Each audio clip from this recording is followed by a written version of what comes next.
বাসন্তী ভরতগড় গ্রাম পঞ্চায়েতের অন্তর্গত মহেশপুর প্রাথমিক স্বাস্থ্য কেন্দ্রের বেহাল ও ভগ্নদশা। চিকিৎসা পরিকাঠামো যথেষ্ট খারাপ। চিকিৎসক, নার্স, গ্রুপ ডি কর্মী খাতায় কলমে সব থাকলেও সেভাবে হাসপাতালে কারোর দেখা মেলে না। শুধু আসেন একজন ফার্মাসিস্ট। সৌরভ জানা নামের ওই ফার্মাসিস্ট নিজেই রোগী দেখেন এবং রোগীর প্রয়োজনীয় ওষুধ দেন। বেশি কোনো অসুবিধে হলে প্রায় 12 কিলোমিটার দূরে বাসন্তী ব্লক গ্রামীণ হাসপাতালে অথবা 30 কিলোমিটার দূরে ক্যানিং মহকুমা হাসপাতালে যেতে হয়।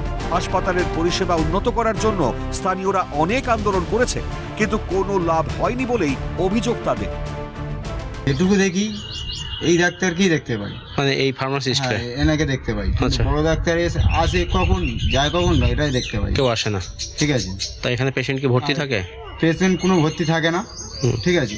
এর জন্য আমরা অনেকবার বলেছিলাম যে এখানে দিন রাতের জন্য ব্যবস্থা একটা করতে, অনেক ঝামেলাও তৈরি করেছিলাম, ঠিক আছে। তাও হয়নি। এখানে জায়গা ঘিরে অনেক ঝামেলা তৈরি করেছিলাম। ফার্মাসিস্ট অবশ্য দাবি করেছেন মেডিকেল অফিসার মাঝে মধ্যেই আসেন হাসপাতালে। উল্টে তিনি দাবি করেন হাসপাতালে পানীয় জলের সমস্যা রয়েছে। আপনি কি প্রতিদিন ওপিডি রুগী দেখেন এখানে? হ্যাঁ, রুগী দেখা নয়, যেদিন এমও থাকে না আমাদের সেদিন হচ্ছে ওভার দ্য কাউন্টার মেডিসিন যা দেওয়ার সেগুলো আমরা দিই। তো এমও তো আজকে দেখলাম যে আপনিই আছেন, আপনি রোগী দেখছেন, আপনি ওষুধ দিচ্ছেন। তো সেটা কি মানে আপনি দিতে পারেন? আপনার তো শুধু ওষুধ দেওয়া কাজ, ডাক্তারের প্রেসক্রিপশন না, আমি আমার কাছে যেটা ওভার দ্য কাউন্টার মেডিসিন সেগুলো দেওয়া যেতে পারে। আচ্ছা, ঠিক আছে, যেটা নিয়ম। আচ্ছা। এবার আমি কোনো অ্যান্টিবায়োটিক প্রেসক্রাইব করতে পারি না। আচ্ছা, সেগুলো হলে কি করে? সেগুলোর জন্য রোগীকে আমাকে বাসন্তী আরএইচে ট্রান্সফার করতে হবে। এখানে বিল্ডিংটাও দেখলাম খুব খারাপ অবস্থা। বিল্ডিং হয়ে গেছে আমাদের, নতুন ওই রেডি হয়ে গেছে, আমরা শিফট করে যাবো কিছুদিনের মধ্যে। আচ্ছা, কিন্তু এখানে সমস্যা সেটা হচ্ছে জলের, পানীয় জল নেই। হ্যাঁ, পানীয় জলের। আর আশেপাশের যারা রয়েছে, পঞ্চায়েত রয়েছে, ওদেরকে অনেকবারই বলা হয়েছে। তো একটা পিএইচির লাইন দিয়েছে, কিন্তু ওটা কোনো কাজের লাগে না আমাদের। ওই 2 ঘন্টা করে জল আসে, ওই সময় আমরা থাকি না। তো রিজার্ভারের কোনো ব্যবস্থা নেই। হাসপাতালের এই দুরবস্থার অভিযোগ মানতে চাননি বাসন্তীর বিধায়ক শ্যামল মণ্ডল। তিনি আরো বলেন, প্রয়োজন হলে জেলা স্বাস্থ্য আধিকারিককে যথাযথ ব্যবস্থা গ্রহণের জন্য বলবেন। না, বিশেষ সূত্রে আমার কাছে খবর আছে, মেডিকেল অফিসার রেগুলারই যান। যারা অভিযোগ করছে আমি মনে করি অভিযোগটা পুরোপুরি সত্য নয়, তবে আমি খোঁজ নিয়ে দেখব।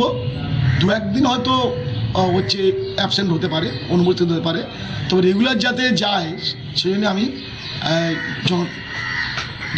জেলা স্বাস্থ্য আধিকারিককে আমি অনুরোধ করব এবং স্বাস্থ্য দপ্তরকে আমি চাই। গেরুয়া শিবির এই নিয়ে শাসক দলকে বিদ্রুপ করতে ছাড়েনি। তারা আরো বলেন, নিজেদের মধ্যে অন্তর্কলহ বন্ধ করে স্বাস্থ্য ব্যবস্থার দিকে নজর দিতে। মহেশপুর প্রাথমিক স্বাস্থ্য কেন্দ্রে পরিকাঠামোগত কোনো উন্নয়ন হয় না। এখানে একজন মাত্র চিকিৎসক রয়েছেন, যিনি ঠিকা শ্রমিকের মতো হসপিটালে আসেন। এখানে ফার্মাসিস্ট রুগী দেখেন। তিনি পক্ষান্তরে স্বীকার করেছেন যে এখানে ডাক্তারবাবু নিয়মিত আসেন না। এই সরকারের আধিকারিকদের অবহেলায় এখানে শুধু ঘুমের ওষুধ, জ্বরের ওষুধ এবং ডায়রিয়ার ওষুধ ছাড়া আর কিছুই পাওয়া যায় না। এখানে রুগীরা ভর্তি হয়, তারা যে কোনো মুহূর্তে এই ছাদ ভেঙে পড়ে মৃত্যুর সামনাসামনি হতে পারে, মৃত্যুর আশঙ্কা রয়েছে। সবটা নিজেদের পার্টির অন্তকন্দল এবং ভাগাভাগি এই বিষয়টার মধ্যে নিয়োজিত না থেকে স্বাস্থ্য পরিষেবার দিকে নজর দেওয়া হোক। মুখ্যমন্ত্রী মমতা বন্দ্যোপাধ্যায় স্বাস্থ্য ব্যবস্থাকে ঢেলে সাজিয়েছেন, তারপরেও এই অব্যবস্থা কেন? দক্ষিণ 24 পরগনা থেকে হরিপদ মণ্ডলের রিপোর্ট, ক্যালকাটা নিউজ।